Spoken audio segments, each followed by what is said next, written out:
Hello, I'm Senator Lisa Murkowski, and I'd like to welcome you to this edition of Veterans Spotlight, which is a partnership effort in my office and the Library of Congress's Veterans History Project.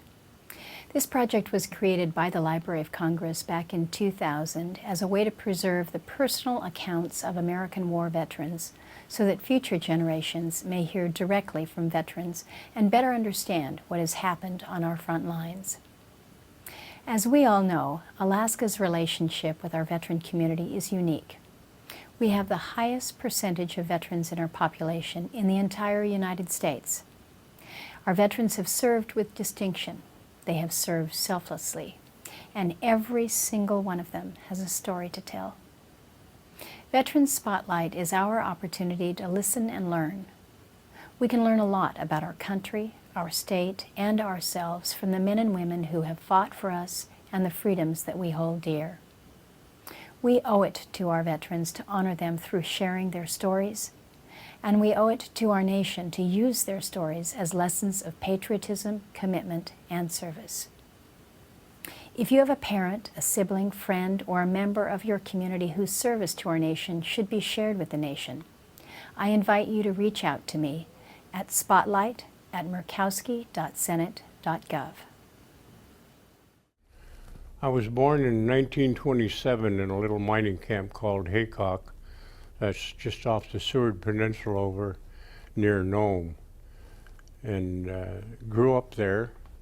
And as we were growing up, my father got killed in a mining accident when I was 7 years old, and it left the family in pretty dire straits as far as making a living, because in the times that I was growing up there was no help from anybody other than the individual people that you lived around. They always helped, and they were very good, but as far as monetary values in helping a family out, there was nothing like that.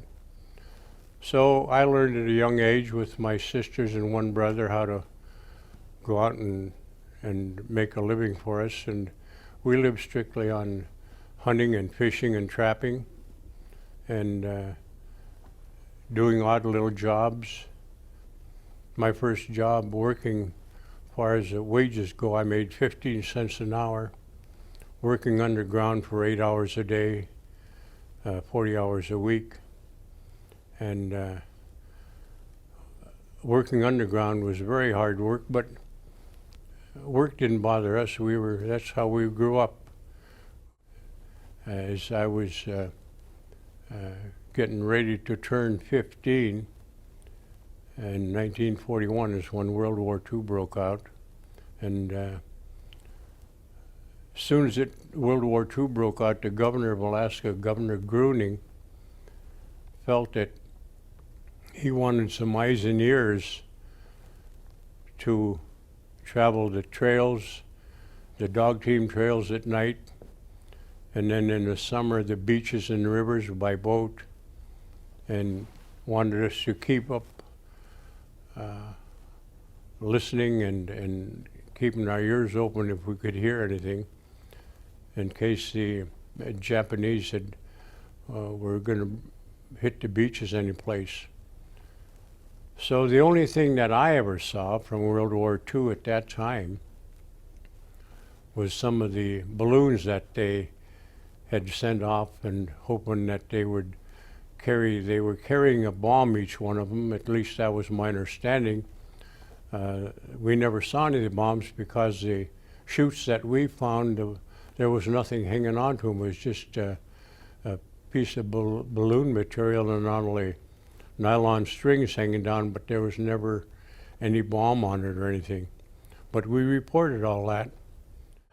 When I arrived in Nome, I was 15 years old, and I didn't get a chance to go to the movies that often because I was working at night. My shift usually started from 7 at night till 7 in the morning. So I never got to go to the movies very much, but I knew that in the movies, and plus other couple of restaurants there, that I wasn't allowed to go into, and a lot of the natives were not able to attend some of the places that they'd like to go to. And then they had different clubs going on, like the Arctic Club. They would have dances and stuff, and the natives weren't allowed to go to them.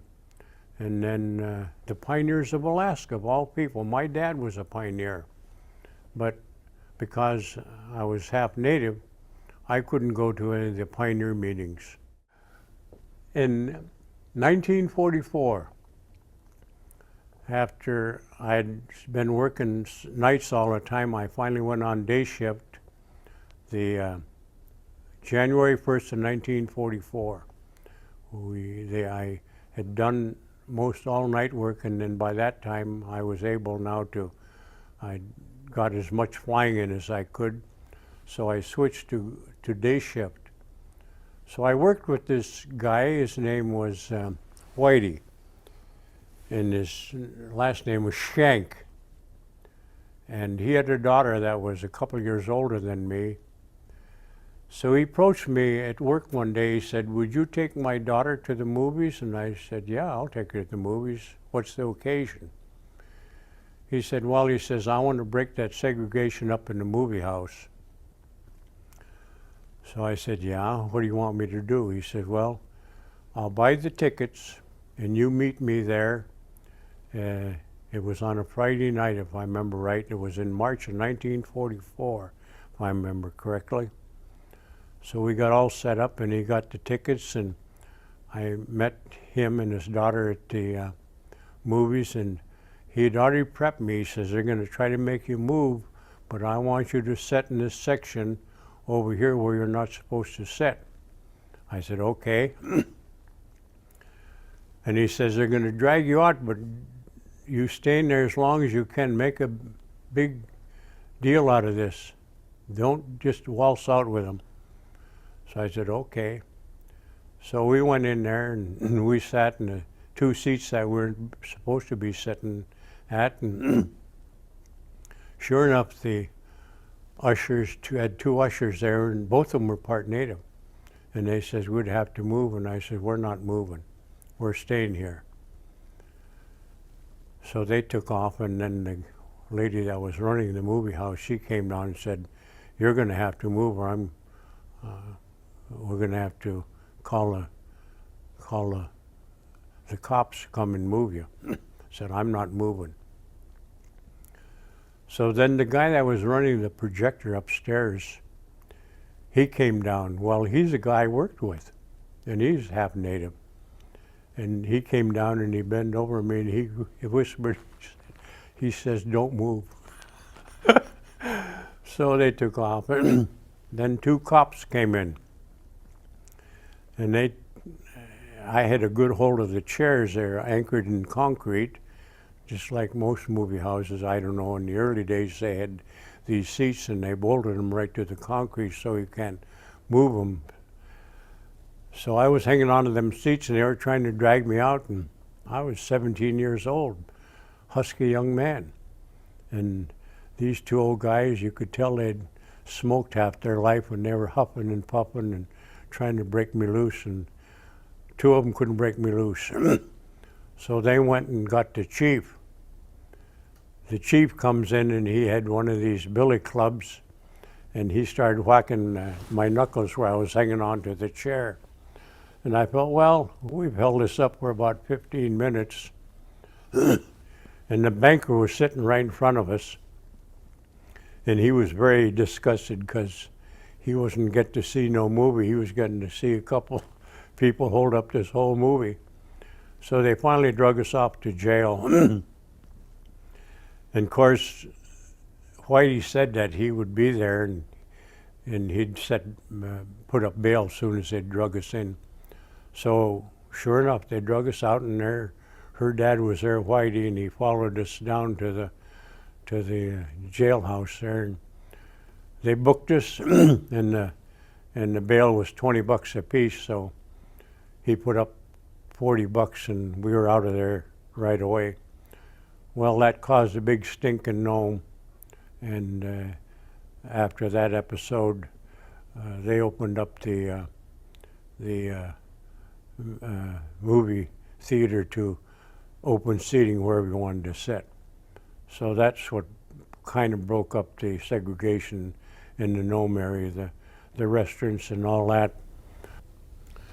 I moved from the Territorial Guard into the 1st Intelligence Platoon of the Infantry on June 15th, 1945, and then was discharged in 1946, December 22nd, 1946. And that's when I took advantage of the Bill of Rights and decided that I had now, which I always wanted to do, was learn how to fly. And I sandwiched flying on my own while I worked. While I was in the Territorial Guard, I would save enough money to go out and take some flying lessons. So we would pay $2.50 for 15 minutes of flight instruction. And they had so many students that wanted to learn how to fly that that's all the time they would give us. In the Seward Peninsula, all around near Nome, in the summertime is not a very good place to try to accumulate some flying time because of the weather and the fog and the rain. And then we were working 12-hour shifts 7 days a week. And I worked nights just so I could go out and do some of this, a little bit of flying that I could get in. When you landed at these different villages, even then, the mail plane only ran every 2 weeks. And a lot of times, due to weather, you didn't get there in 2 weeks. So when you landed at a village, I don't care what day it was, but the schools that were there, they'd turn their kids loose, and just about everybody in the village would come down and greet the airplane. And you don't see that anymore. They got airports all over now in each village, and in the early days there wasn't any airports. Wintertime you landed on skis, found your own place to land, and sometimes you had to land quite a ways from the village, and you could always figure all these people from the village are going to see where you land, and they'll be coming down to greet you, to see what you brought in, who was on board. I flew off and on all the rest of my life till I went blind in 1994. I lost my sight in my eye in May of 1994. So I flew till I was 67 years old. I wouldn't have given up my military portion of my life in the military for anything in the world, because it brought me what I wanted to be, and that was fly airplanes.